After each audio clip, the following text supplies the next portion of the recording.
Hola chicos, ¿cómo están? Seguimos con las clases de esta materia de teorías del aprendizaje y procesos de memoria, donde ahora revisaremos el concepto que nosotros los psicólogos debemos de tener claro, que es el de aprendizaje.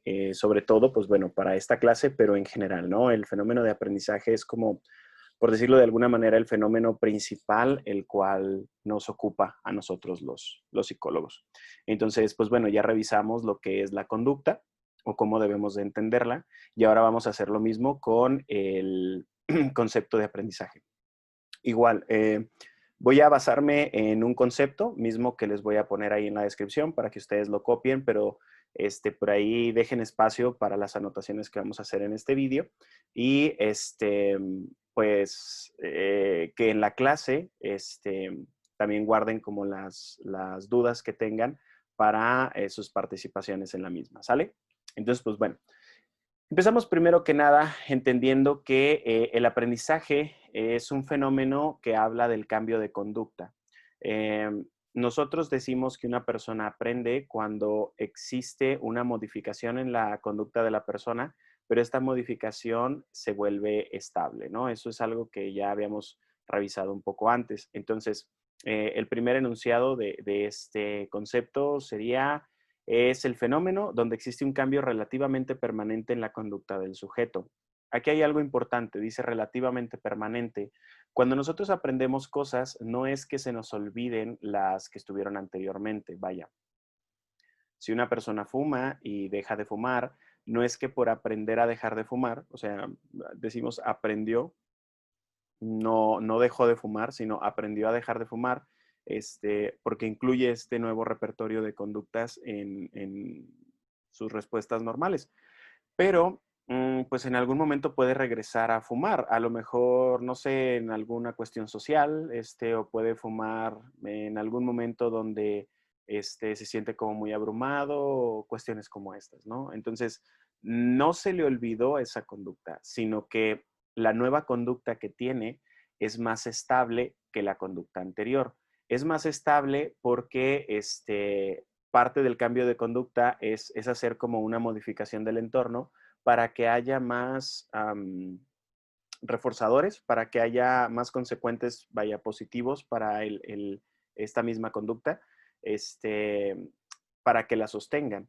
Pero también hay estudios que sostienen a nivel neurológico que cuando nosotros ejecutamos con más frecuencia una conducta, esa conducta se estabiliza a través de que el camino que se hace o la red neuronal que la sustenta tiene una mielinización como más eficiente, ¿no?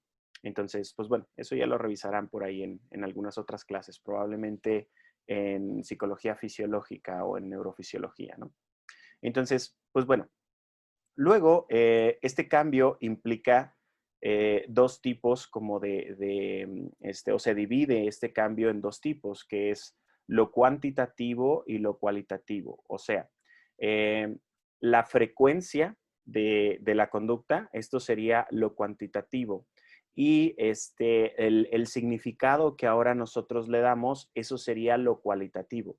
O sea, vaya, lo cuantitativo depende de lo que nosotros vemos, o sea, de la frecuencia con la cual el sujeto ejecuta esta nueva conducta y mm, lo constante que es para él en su vida, porque también puede ser como una conducta bastante inconstante, ¿no?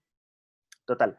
La cuestión con esto es que también existe todo un procesamiento de la información, el cual lleva a la persona a que adquiera como un significado esta conducta. Y esos serían los cambios cualitativos. Por ejemplo, hay personas que dejan de fumar porque de alguna manera, no sé, conocen a alguien, por ejemplo, una pareja que les pide que lo hagan. Y eso tiene una cualidad, o sea, tiene un peso cualitativo para nosotros. Pero también la persona puede dejar de fumar porque pues tuvo algún problema de salud fuerte o porque de alguna manera se asustó porque a alguno de sus parientes le fue muy mal por lo mismo de fumar o cuestiones como esa, ¿no? Entonces, esa es la diferencia cualitativa, como lo que nosotros le atribuimos o el significado que nosotros le atribuimos a la conducta. ¿Por qué es importante lo cualitativo? Porque lo cualitativo también puede regalarnos a nosotros consecuentes que refuerzan la conducta o reforzadores de conducta, ¿sale?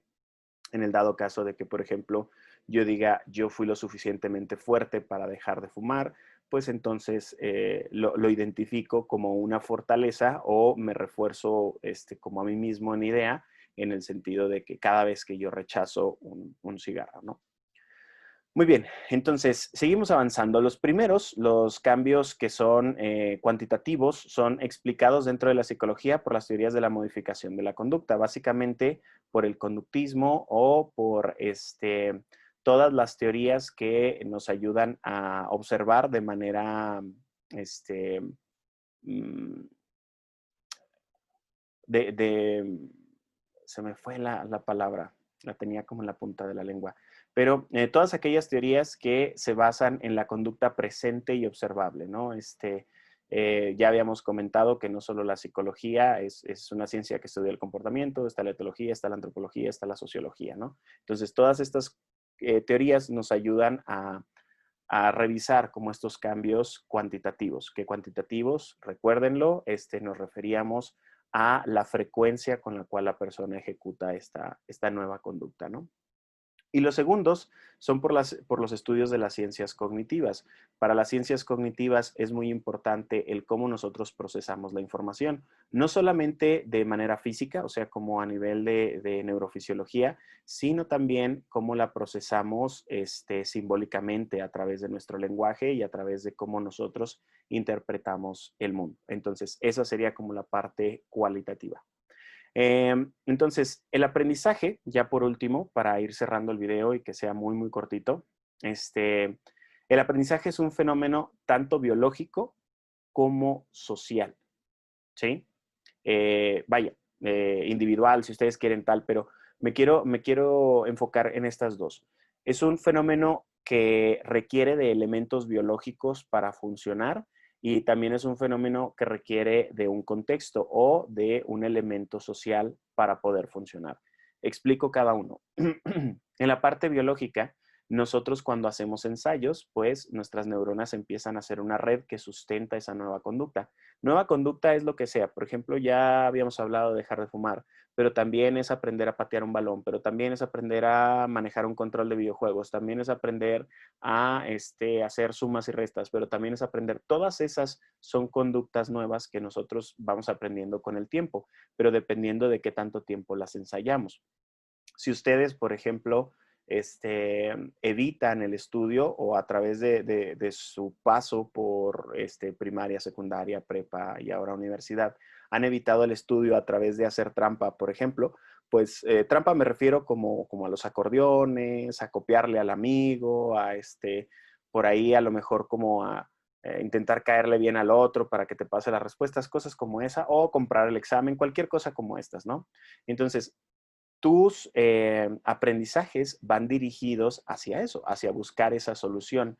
Y de alguna forma, las redes neuronales que tienes en tu cerebro sustentan el que tú sigas haciendo esto, ¿no? O sea, el que cada vez que te encuentres una dificultad enfrente, en vez como de aprender a sortearla, tú lo hagas a través de otras conductas que te dan ventaja sobre esa cuestión. Obviamente, si traes un acordeón, pues el acordeón te da ventaja sobre todas las otras personas que están ahí, ¿no?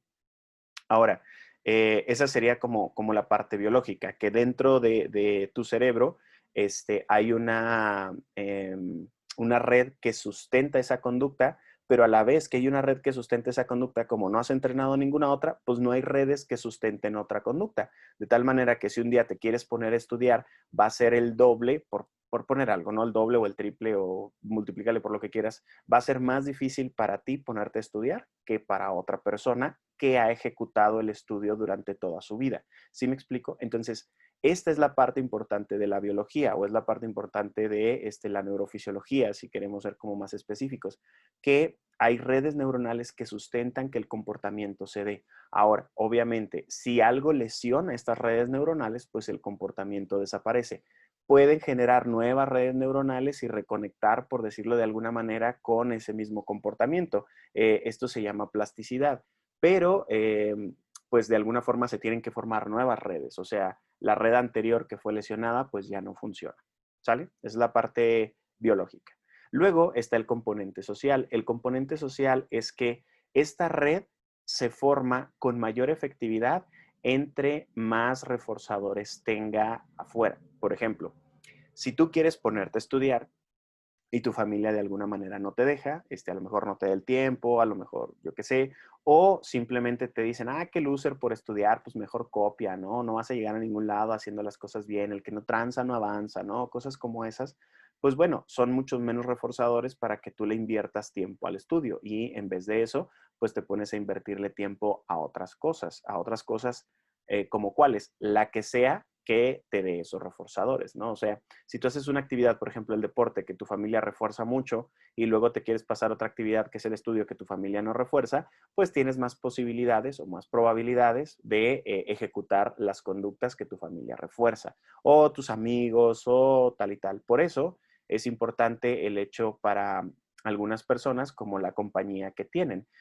Seguro tienes por ahí el circulito de amigos que toma mucho y cuando te juntas con ellos, pues también es como si te arrastraran en una especie de corriente, ¿no? Luego, a lo mejor hay otro círculo de amigos donde tienes otras actividades y pues el alcohol no está presente, ¿no? Ese tipo de cuestiones tiene mucho que ver como con la parte social, pero la parte social interactúa con nosotros o nuestros círculos sociales o nuestras redes sociales interactúan con nosotros a través de si califican o descalifican las acciones que hacemos. Dicho de otra manera, si nos dan reforzadores, nos ignoran o nos castigan dependiendo como de la actividad que estamos haciendo, ¿no?